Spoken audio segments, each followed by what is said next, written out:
राधा वल्लभ श्रीवंशी वृंदावन श्रीवंचन। आज की कथा मुक्ता एकादशी व्रत की कथा है। इसको अंत तक जरूर सुनिएगा। धर्मराज युधिष्ठिर कहने लगे कि हे भगवान, मैंने मार्गशीर्ष कृष्ण पक्ष एकादशी की अर्थात उत्पन्ना एकादशी का सविस्तार वर्णन सुना। अब आप कृपा करके मुझे मार्गशीर्ष माह के शुक्ल पक्ष की एकादशी के विषय में भी बताइए। इस एकादशी का क्या नाम है तथा इसके व्रत का क्या विधान है, इसकी विधि क्या है, इसका व्रत करने से किस फल की प्राप्ति होती है। कृपया यह सब विधान पूर्वक कहिए।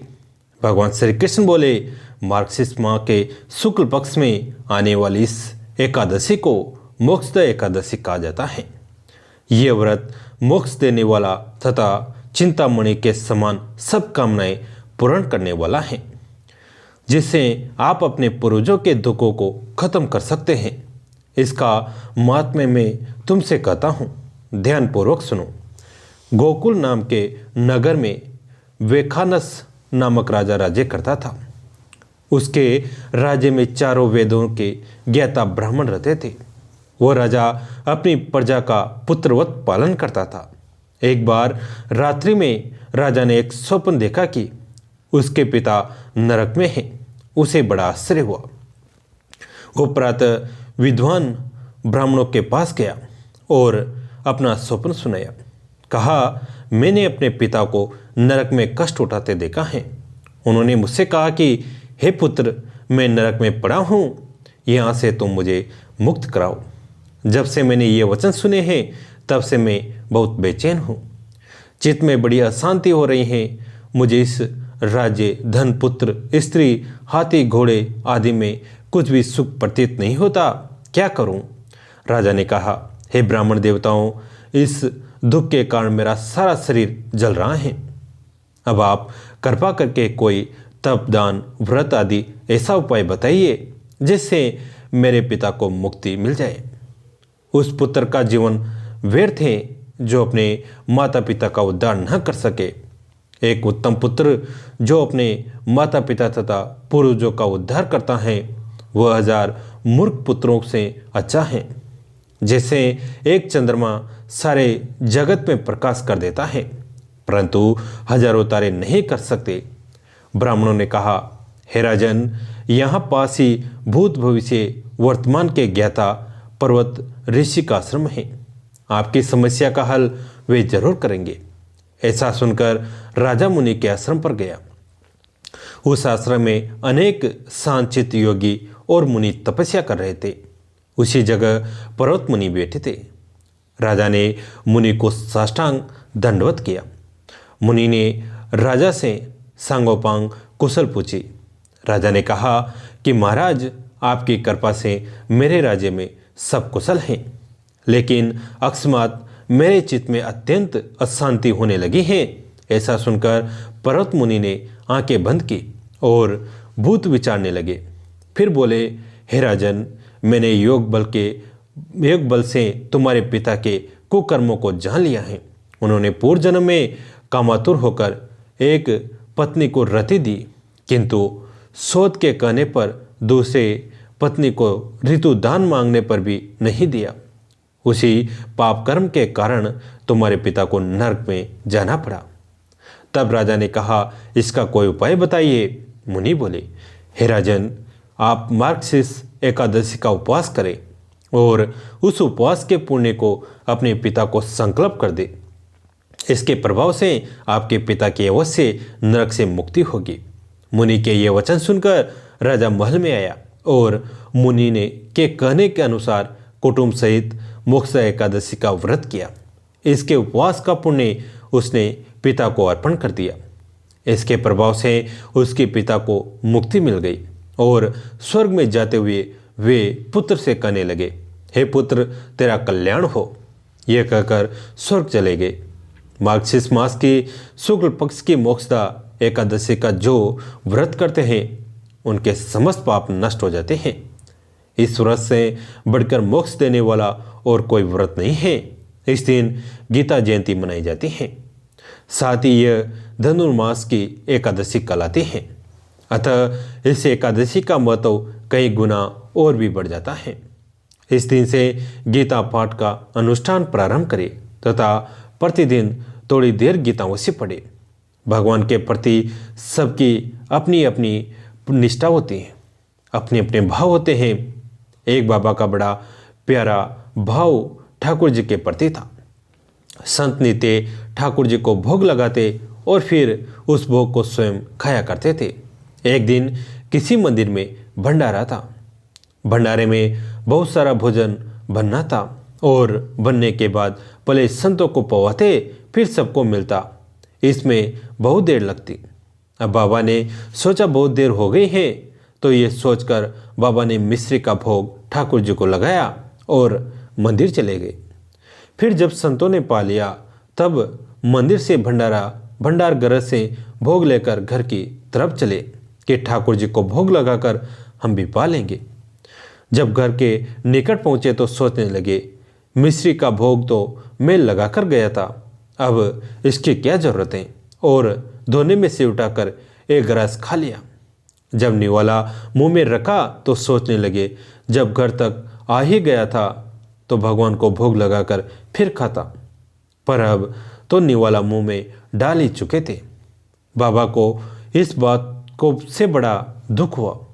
बाबा मनी मन अपने को धिक्कारने लगे, रे पापी, ठाकुर जी को भोग लगाकर खाता तो क्या जाता, घर के बाहर तक तो आ ही चुका था।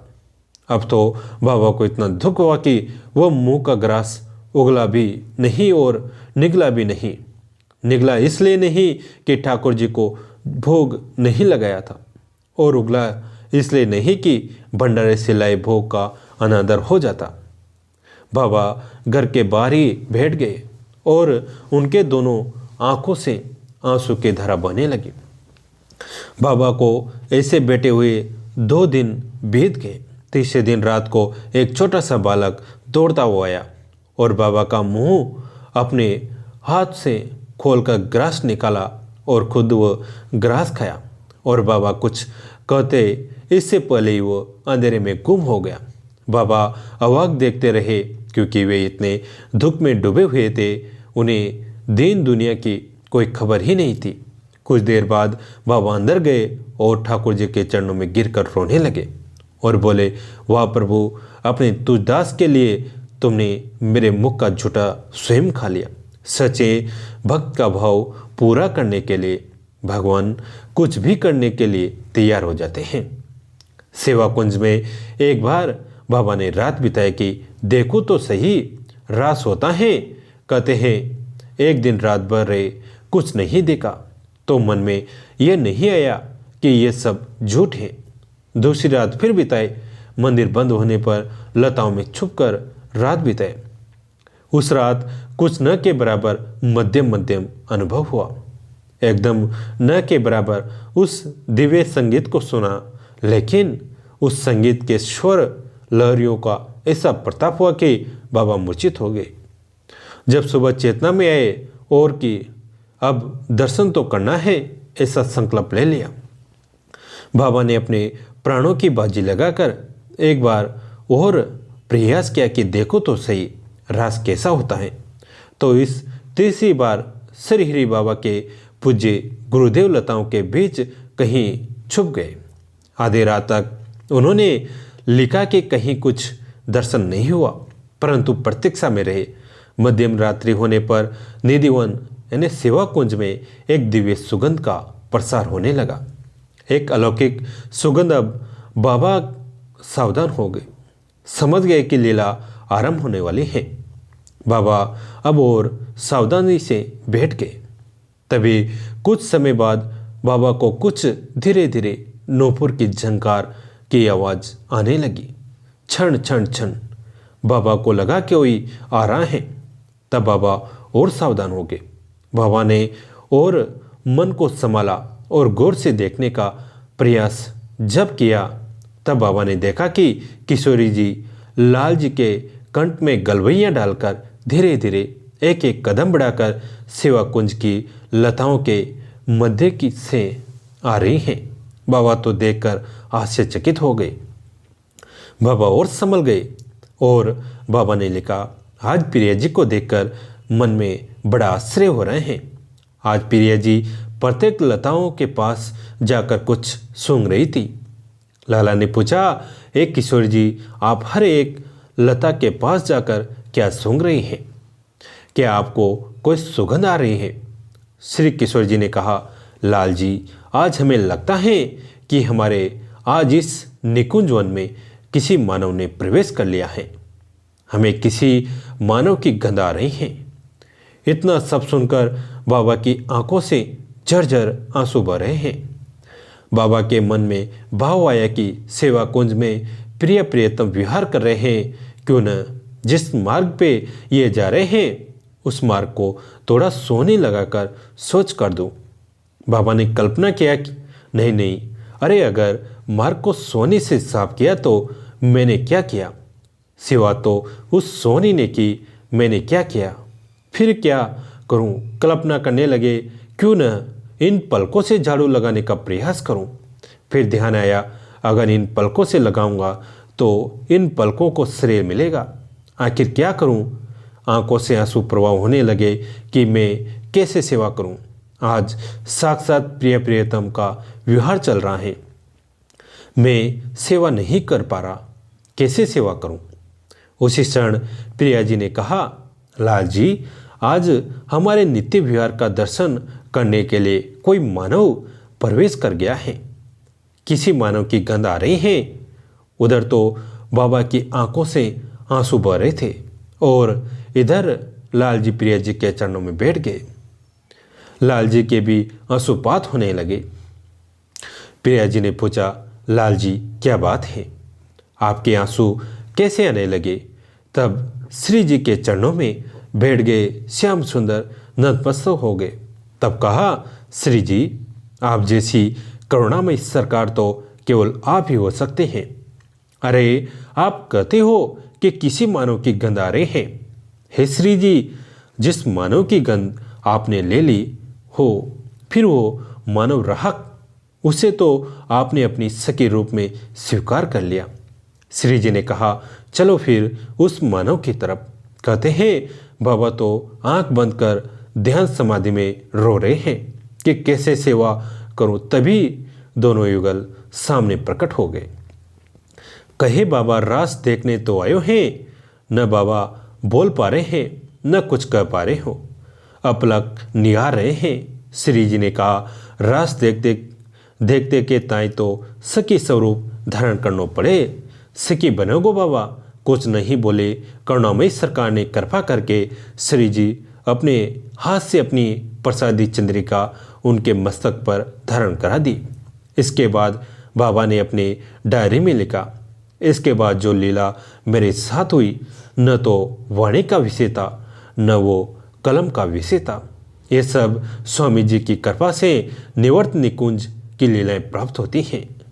स्वामी जी के रस प्राप्ति के लिए इन 7 को पार करना होता है। प्रथम सुने भागवत, भक्त मुक्त भगवत वाणी, द्वितीय आराध्य इस व्यास, 9 भांति बकानी, तरते करे गुरु समझ, दक्षे सर्वज्ञ रशीलो, चौथे बने विरक्त, बसे वनराज वसीलो, 5 भूले देही सुधी, सब छठे भावना रस की, 7 पावे रीति रस। श्री स्वामी हरिदास की। श्री कुंज बिहारी श्री हरिदास। जय जय श्री राधे। कैसी लगी आज की कथा? अगर अच्छी लगी तो इसे अपने दोस्तों के साथ, फैमिली के साथ शेयर जरूर करें। हमारे चैनल को सब्सक्राइब करें। धन्यवाद।